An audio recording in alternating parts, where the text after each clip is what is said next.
Hello everyone. The question is if 7 की power m minus 5 की power n is equals to 117524 and 7 की power m minus 1 plus 5 की power n plus 1 is equals to 17432 then m plus n equals।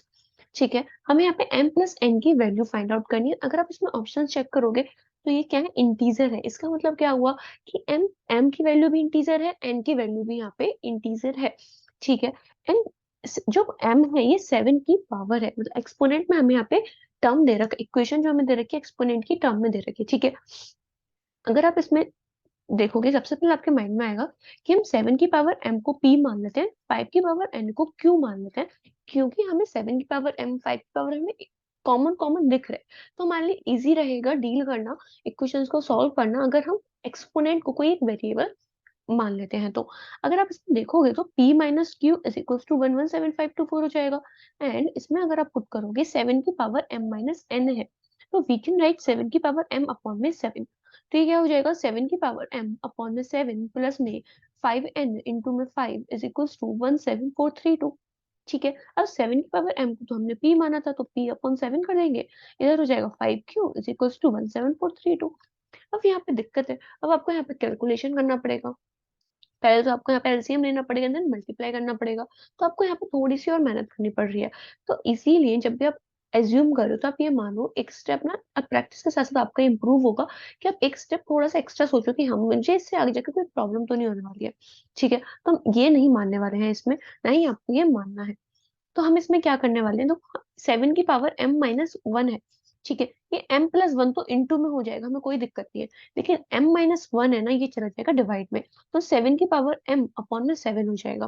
तो हम क्या करेंगे ना, 7 की पावर m को नहीं मान रहे, ठीक है, हम मानेंगे 7 की पावर m माइनस 1 को p, जिससे कि 7 की पावर m अपॉन में 7 इज इक्वल्स टू क्या हो जाएगा, p हो जाएगा। 7 की पावर m हमें 7p मिल जाएगा, जिससे हमें ज्यादा प्रॉब्लम नहीं होने वाली है कैलकुलेशन में। ठीक है, करते हैं फिर इसको शुरू। कितना हो जाएगा, 7 की पावर m माइनस 1 हमने p मान लिया, एंड 5 की पावर n हमने q मान लिया। ठीक है, अब इसके बाद 7 की पावर इधर है, 7 की पावर m, तो 7 की पावर m कितना आया था, अभी 7p आया था, तो हम यहाँ पे रिप्लेस कर देते हैं। 7p minus q is equals to 117524। Okay, and इधर रिप्लेस करते हैं 7 की power m minus 1, we assume p। ठीक है, डायरेक्टली यहाँ पे लिख देते हैं कि p प्लस में ये 5q हो जाएगा। ठीक है, 5q इज इक्वल्स टू 17432। ठीक है, अब यहाँ से हम फाइंड आउट करते हैं p की वैल्यू, कि p की वैल्यू यहाँ से क्या निकलेगी, फिर p की वैल्यू हम इसमें पुट कर देंगे। ठीक है, तो 7p will be equals to 117524 plus में q अपॉन में 7 कर लेते हैं डायरेक्टली, क्योंकि यहाँ पे 7 को यहाँ से हटा देंगे, 7 हो जाएगा।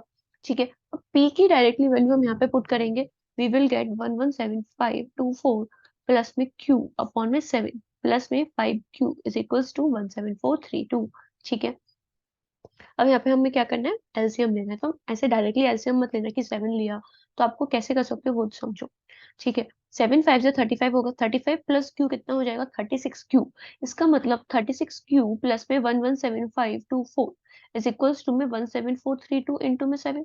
ठीक है, अब यहाँ पे आप 36q की वैल्यू फाइंड आउट करेंगे तो we will get how much, अब 4500। ठीक है, 36q की वैल्यू हमें यहाँ से मिल जाएगी 4500, एंड q की अगर आप वैल्यू फाइंड आउट करोगे यू विल गेट 125। ठीक है, अब q की वैल्यू आपको 125 मिल गया, एंड q को हमने क्या एज्यूम किया है, वी एज्यूम 5 की पावर n। ठीक है, तो हम यहाँ पे कंपेयर कर लेंगे 125 को, वी कैन राइट 5q। ठीक है, बेस सेम है, पावर डिफरेंट है, so we can write n is equals to 3। ठीक है, तो हमें n की वैल्यू कितनी मिलेगी, 3 मिल जाती है। अब हम चेक करेंगे कि p की वैल्यू क्या होगी। अगर आपने ये चीज नोटिस करी इसमें कि जो q है वो 5 का मल्टीपल ही है कुछ। ठीक है, 5 की पावर में ही हमें मिला है, वो भी मिलना ही था। क्यों मिलना था, क्योंकि हमें कंपेयर करना है बेस को। ठीक है, अगर हमें n की इंटीजर वैल्यू चाहिए तो हमें q जो है 5 के पावर में चाहिएगा, जिससे कि बेस क्या हो जाएगा, सेम होगा, एंड हमें n पावर को हम कंपेयर करके n की इंटीजर वैल्यू फाइंड आउट कर सकते थे। ठीक है, तो अगर हम यहाँ पे थोड़ा एनालाइज करें तो हमें यहाँ पे भी क्या समझा, p भी 7 का पावर में आने वाला है, p भी 7 की पावर में आने वाली है। ठीक है, तो कितना हो जाएगा, 7 की power m minus 1 is equals to में p। ठीक है, सबसे पहले तो हमारा भी आधा ही काम हुआ है।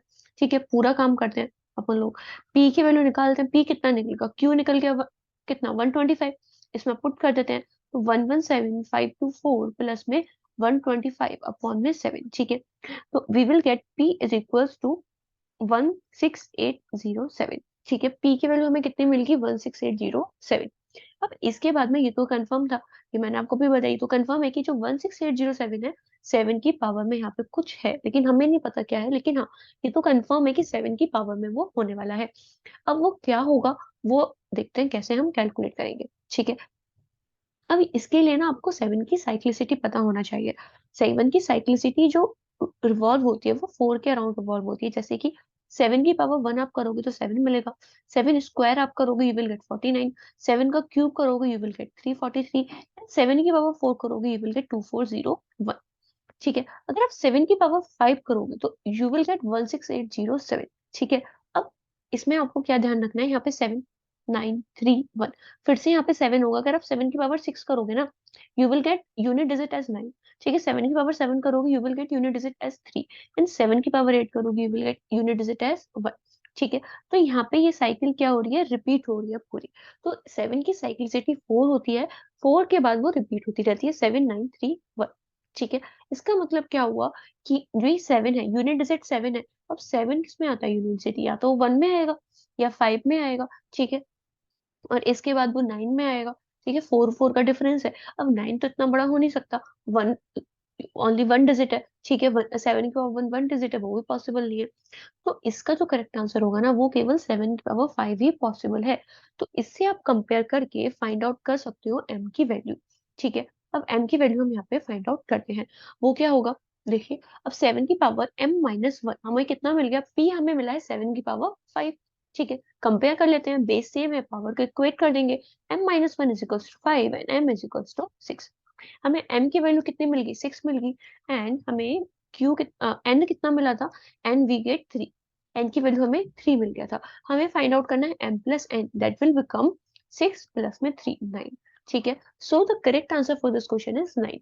I hope you understand the concept कि कैसे हमने इसको किस वे में सॉल्व करा है। ये भी इंपॉर्टेंट है कि आपको 7 की पावर m को p नहीं मानना है, आपको 7 की पावर m-1 को p मानना है। इसके बाद आपको इक्वेशन सॉल्व करनी है, p और q की वैल्यू फाइंड आउट करनी है, एंड फिर कंपेयर करना है इसको जो हमने एज्यूम किया था 7 की पावर m-1 एंड 5 की पावर n, ठीक है। वहां से हमने फाइंड आउट कर ली m और n की वैल्यू।